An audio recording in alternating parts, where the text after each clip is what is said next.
प्यारे बच्चों, स्वागत है आप सभी का एक बार फिर। हम लोग पढ़ रहे हैं बीएससी सेकंड ईयर या यूँ कहिए कि बीएससी की 4th सेमेस्टर की ऑप्टिक्स। और पिछले लेक्चर में हमने पढ़ा है किसके बारे में? हम प्लेन ट्रांसमिशन ग्रेटिंग पढ़ रहे हैं और आज हम देखेंगे कि प्लेन ट्रांसमिशन ग्रेटिंग की सहायता से हम wavelength of any monochromatic light कैसे डिटरमाइन कर सकते हैं। यानी कि आज हम एक एक्सपेरिमेंट परफॉर्म करने जा रहे हैं प्लेन ट्रांसमिशन ग्रेटिंग से रिलेटेड, और जो आप अपने प्रैक्टिकल्स में प्रैक्टिकल लैब्स में भी कर लेंगे। यानी कि आज का हमारा टॉपिक है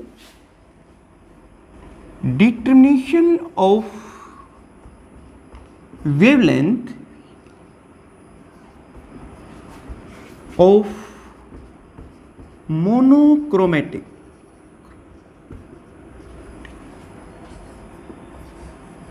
light using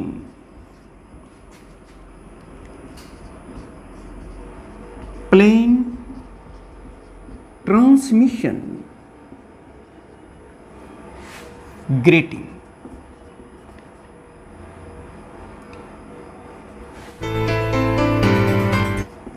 तो प्यारे बच्चों, चलिए आप सभी जानते हैं कि किसी भी एक्सपेरिमेंट में क्या क्या चीज़ें मेन होती हैं। पहले होती थ्योरी, यानी कि जो फार्मूला हम लोग यूज करते हैं वो, तो उसी को देख लेते हैं पहले, और उसके बाद हम बात करेंगे एक्सपेरिमेंटल सेटअप, फिर प्रोसीजर और फिर कंक्लूजन या रिजल्ट्स कैसे डिटरमाइन करते हैं। तो देखिए, हम यूज कर रहे हैं पहले थ्योरी फ्रॉम ग्रेटिंग इक्वेशन।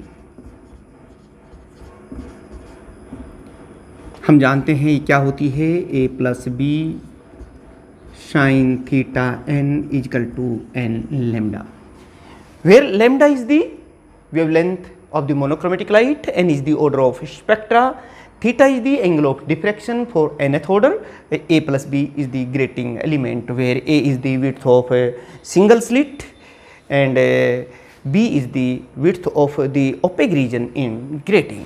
यहाँ से हम लोग लिख सकते हैं कि lambda is equal to a plus b sine theta divided by n। ये हो गया है। यहाँ से एक पॉइंट और आप प्यारे बच्चों लिख सकते हैं। ये देखिए, मैं लिख भी देता हूँ यहाँ पर कि where n is the order of spectra, और थीटा इन क्या है यहाँ पर? Theta is the angle of diffraction for nth order, और lambda क्या है? lambda is the wavelength of the light, monochromatic light which is used here।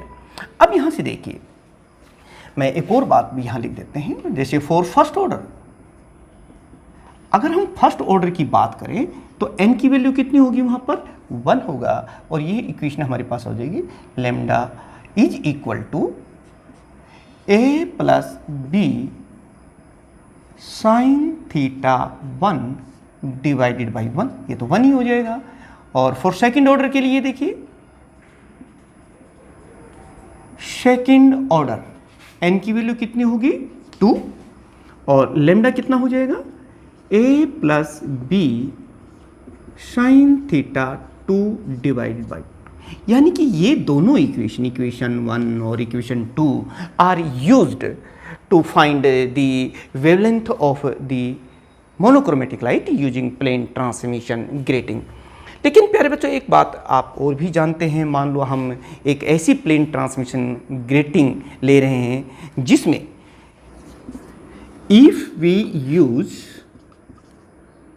प्यारे बच्चों, हम लोग जानते हैं कि जो प्लेन ट्रांसमिशन ग्रेटिंग होती है वो उसका साइज़ वेरी करता है 15,000 लाइंस और स्लिट्स पर सेकंड से 30,000 लाइंस और स्लिट्स पर सेकंड तक वेरी करता है। मान लो हमने जो यूज किया है, if use the plane transmission grating, plane transmission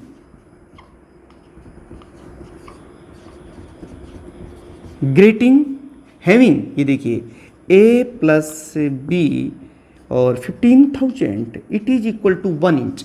यानी कि 1 इंच में अगर 15,000 लाइन्स होती हैं या स्लिट्स होती हैं तो वो ये हो जाएगा 2.54 डिवाइडेड 15,000 यानी a प्लस बी, आप ये सेंटीमीटर्स में, यानी a प्लस बी की वैल्यू हम यहाँ पर ये रख लेंगे। अगर हमारी जो प्लेन ट्रांसमिशन ग्रेटिंग है वो 15,000 स्लिट्स और लाइन्स पर सेंटीमीटर है तो इस हिसाब से पर इंच में है तो ये वाला फार्मूला आप यूज कर सकते हैं। तो a प्लस बी की वैल्यू हमें पता चल गई। अब हमें क्या चाहिए? अब हमें चाहिए कि ये जो एंगल ऑफ डिफ्रैक्शन है अगर हम ये मेजर कर लें, यानी by measuring the angle of diffraction for a particular order, जैसे हम फर्स्ट ऑर्डर डिफ्रैक्शन का एंगल ऑफ डिफ्रैक्शन मेजर कर लेते हैं तो ये इसमें ये वैल्यू और a प्लस बी ये वैल्यू रख देंगे तो लाइट की जो वेवलेंथ है वो डिटरमाइन कर लेंगे। चलिए प्रोसीजर है। और प्यारे बच्चों इसमें हम प्रिज्म स्पेक्ट्रोमीटर जो है, जो जनरली लाइट की वेवलेंथ वगैरह या प्रिज्म की सहायता से लाइट की वेवलेंथ डिटरमाइन करते हैं, जो स्पेक्ट्रोमीटर आप अपनी लैब्स में यूज़ करते हैं उसी को यूज़ करेंगे। तो सबसे पहले आप उस स्पेक्ट्रोमीटर को लीजिए। आप जानते हैं उसमें 3 चीज़ें मेन होती हैं। एक कोलीमीटर होता है जहाँ से लाइट रे जो है वो पैदा की जाती है और उसकी सहायता से फाइन बीम जो है एक प्रिज्म टेबल जो होती है उस पर प्रिज्म रखते हैं, उस पर डालते हैं। और तीसरी फिर एक कोली जो है हमारा एक एस्ट्रोनॉमिकल टेलीस्कोप होता है जो उस स्पेक्ट्रम को ऑब्जर्व करते हैं और डिफरेंट स्टडी करते हैं। तो सबसे पहले हम क्या करेंगे, टेक दी प्रिज्म स्पेक्ट्रोमीटर, पहला ही स्टेप यही होगा और उसको लेवल करना होगा, यानी कि लेवल दी प्रिज्म स्पेक्ट्रोमीटर। सबसे पहला यही काम है, level the spectrometer.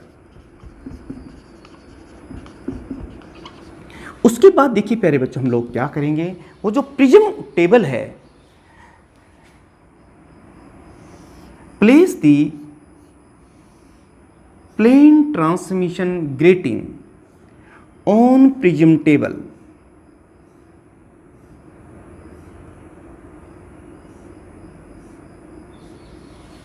So that जो कोलीमीटर से जो लाइट आएगी, जैसे ये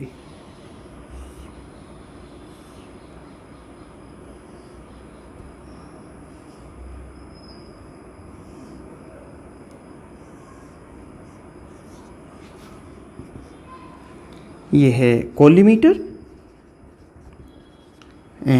ए narrow beam of monochromatic light is incident on this plane transmission grating which is placed on the prism table. ये क्या है, ग्रेटिंग, प्लेन ट्रांसमिशन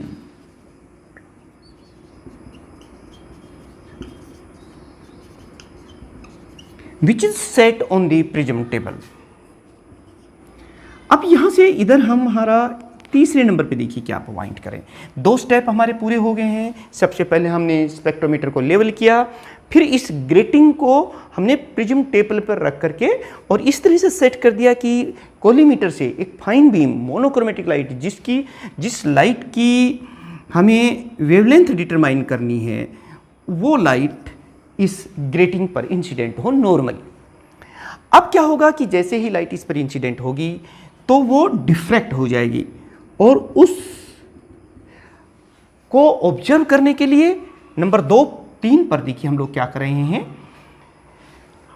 हम एक एस्ट्रोनॉमिकल टेलीस्कोप लेते हैं। सबसे पहले हम क्या करेंगे कि set the astronomical telescope at some distant object so that distance object clearly visible by that astronomical telescope, यानी कि उस एस्ट्रोनॉमिकल टेलीस्कोप को आपने नॉर्मल एडजस्टमेंट में सेट कर लिया, यानी कि वहाँ से जो लाइट रेज आ रही हैं वो पैरेलल बीम है, पूरे किसी डिस्टेंट ऑब्जेक्ट पर हमने ऑब्जर्व कर सेट कर दिया है। यानी कि तीसरे नंबर पर यही है कि सेट दी या adjust the set the telescope at distant object so that distant object clearly visible to you।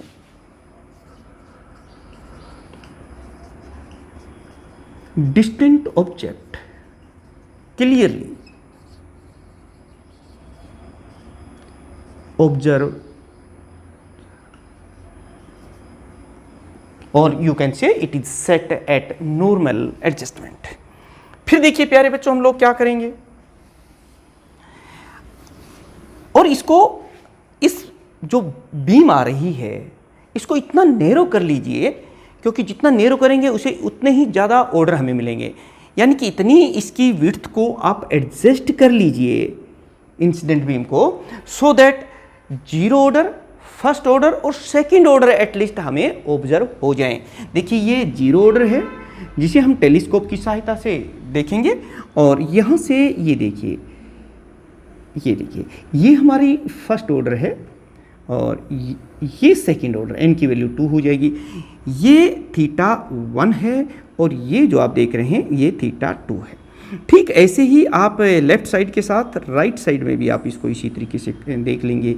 ये एन की वैल्यू 1 है फर्स्ट ऑर्डर के लिए और ये है एन की वैल्यू 2 सेकंड ऑर्डर के लिए। यहाँ पर भी आप देखेंगे कि ये थीटा 1 और ये थीटा 2। यानी कि अब नेक्स्ट नंबर पर हम लोग क्या करेंगे, adjust the width of this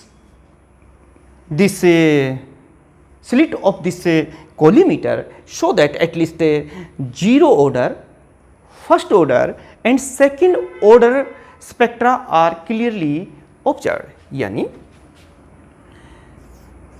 set the next point हमारा यही है, set the slit so that zero order, first and second order spectra are clearly observed by the telescope. Now set the telescope at a position to observe first order, zero order, पहले आप zero order पे set कीजिए। Set the telescope at in position so that zero order और central maxima is observe here. And जैसे ही वो जो vertical cross wire, set the vertical cross wire at this position and note the vernier scale reading, और वो reading नोट कर लीजिए। Let it be theta 0। मतलब सबसे पहले हमने अपना टेलीस्कोप को इस जीरो ऑर्डर पर सेट किया। जब वर्नियर स्केल के साथ, या यूँ कहिए कि वर्टिकल क्रॉस वायर के साथ हमारा वर्टिकल क्रॉस वायर के साथ ये जीरो ऑर्डर कोइंसाइड कर गया, तो वर्नियर स्केल की रीडिंग ले ली, और वो रीडिंग क्या है, लेट इट बी थीटा 0।